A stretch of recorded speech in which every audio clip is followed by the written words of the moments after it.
Halo teman-teman, nama saya Sebastian dari angkatan 2019. Pada mentoring kali ini, saya akan membawakan materi tentang ilmu negara. Tanpa berlama-lama lagi, mari kita langsung masuk ke dalam materinya.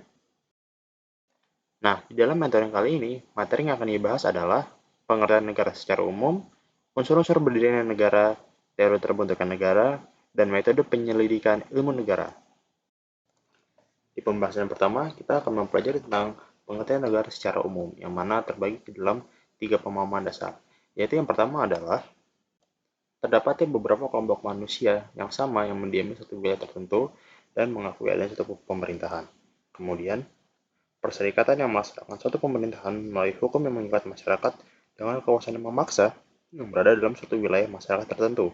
Kemudian yang ketiga, adanya asosiasi yang menyediakan penertiban dalam suatu masyarakat atau wilayah dalam berdasarkan sistem hukum yang diselenggarakan suatu pemerintahan tersebut. Nah, inti dari ketiga pengertian tersebut adalah bahwa suatu negara adalah suatu pemerintahan yang menguasai suatu wilayah yang mana pemerintah tersebut menerapkan aturan dan peraturan di dalam wilayah tersebut, baik secara paksa ataupun secara tidak paksa terhadap masyarakatnya. Pada perkembangannya, umumnya pemerintah melakukan paksaan terhadap penegakan hukum di wilayah tersebut, seperti di zaman kerajaan ataupun di zaman kesultanan, yang mana setiap orang harus tunduk terhadap hukum-hukum tersebut, baik warganya itu menyetujui ataupun tidak menyetujui, seperti pada zaman penjajahan Belanda ataupun zaman-zaman terjadi perbudakan. Para budak memiliki hak-hak yang berbeda dengan orang-orang bebas. Namun di masa sekarang ini, hampir semua orang tersebut sudah menjadi orang bebas walau perbudakan secara tidak resmi masih terjadi di beberapa negara.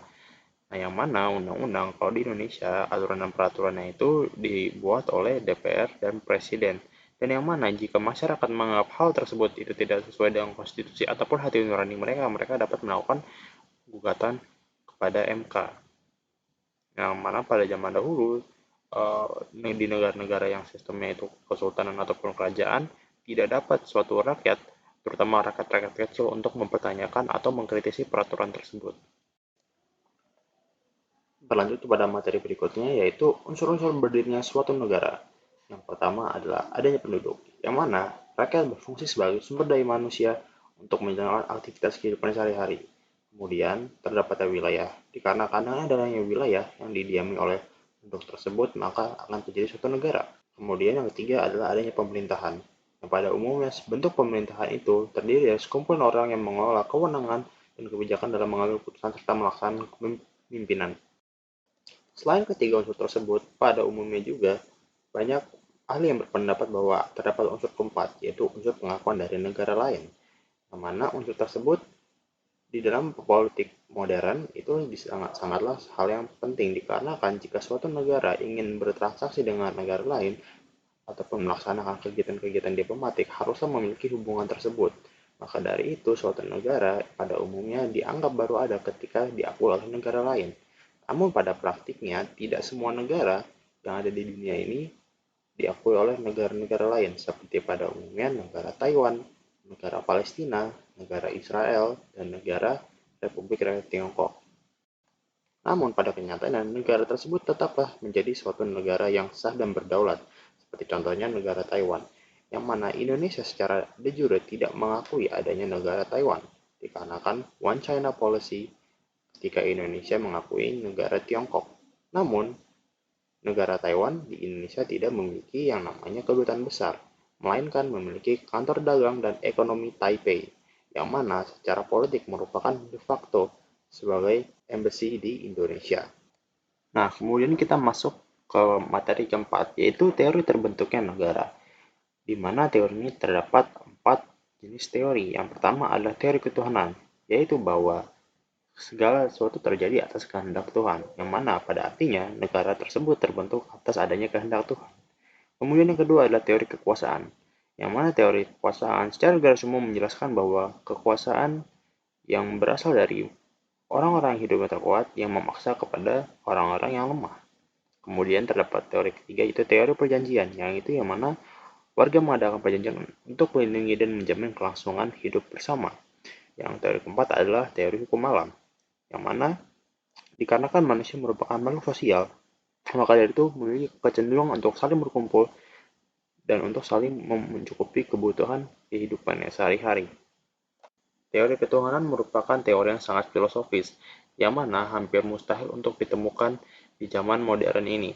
Mungkin salah satu bentuk contohnya adalah negara Indonesia. Walau dibentuknya tidak bukan menggunakan teori ketuhanan, namun terdapat unsur-unsur teori ketuhanan di dalam negara Indonesia, seperti adanya ketuhanan Yang Maha Esa di dalam undang-undangan di Indonesia.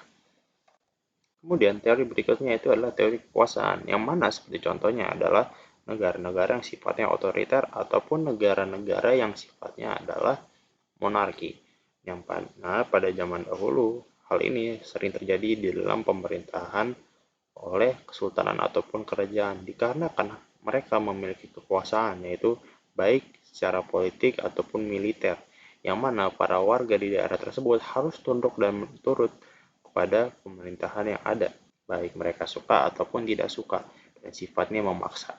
Kemudian dengan teori perjanjian pada umumnya sering terjadi di berbagai negara di dunia ini, seperti contohnya negara Amerika, yang mana merupakan salah satu negara yang memiliki sistem pemerintahan demokrasi di dunia, yang mana pada saat awal Amerika merdeka, para founding fathers bersama-sama menandatangani kesepakatan mereka di dalam konstitusi, yang mana walau bentuknya bukan pemaksaan, namun sifatnya adalah mengayomi dan melindungi seluruh masyarakat yang ada di Amerika, baik yang lahir di Amerika ataupun yang lahir di luar negeri namun tinggal di Amerika.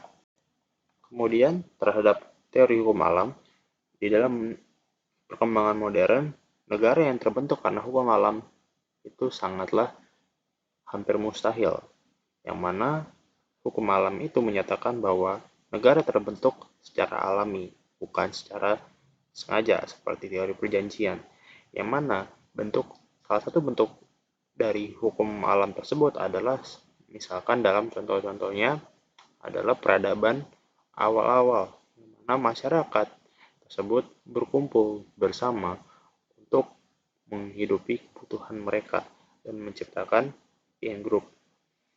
Perbedaan yang paling mencolok antara teori perjanjian dan teori hukum alam adalah perjanjian dilaksanakan dengan secara sadar dan sengaja.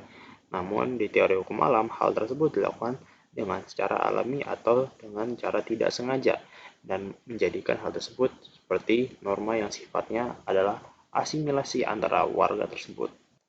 Kemudian terhadap metode penyelidikan ilmu negara, terdapat 3 tahap dalam melakukan penyelidikan ilmu negara. Itu yang pertama adalah menentukan objek kajian, kemudian dibarengi dengan menentukan aspek objek kajian, dan kemudian hal tersebut dianalisis. Pada contohnya, ketika menetapkan suatu objek kajian, hal tersebut adalah suatu negara, baik Indonesia, Amerika, Korea, Tiongkok, ataupun negara-negara lain. Kemudian terhadap objek kajiannya dapat berbentuk lembaga eksekutif, yudikatif, dan legislatif, yang mana di Indonesia kita mengenal MPR, DPR, MA, MK, para menteri, dan presiden. Di luar negeri kita bisa menemukan House of Representative ataupun partai-partai politik di negara mereka. Kemudian jika sudah menentukan hal tersebut, maka kita dapat melakukan analisis terhadap aspek objek kajian tersebut. Seperti contohnya, jika kita ingin mengkaji presiden, maka kita dapat melihat jika di Indonesia presiden itu masanya adalah 5 tahun dan dapat dipilih sebanyak 2 kali. Di Amerika, masa presiden adalah 4 tahun dan dapat dipilih sebanyak 2 kali. Namun di negara-negara lain seperti di negara Tiongkok, dimungkinkan untuk suatu presiden untuk dipilih dalam waktu yang lebih panjang. Dan di Korea Utara, presidennya tetap dipilih, namun calonnya hanyalah satu, yaitu Kim Jong-un, yang mana secara de facto merupakan adanya rezim yang sifatnya jauh dari nilai-nilai demokrasi. Sekian untuk mentoring pada hari ini. Terima kasih teman-teman atas partisipasinya. Jangan lupa untuk mengisi absen dan mengisi kolom pertanyaan jika ada. Sampai jumpa di mentoring berikutnya teman-teman. Semangat!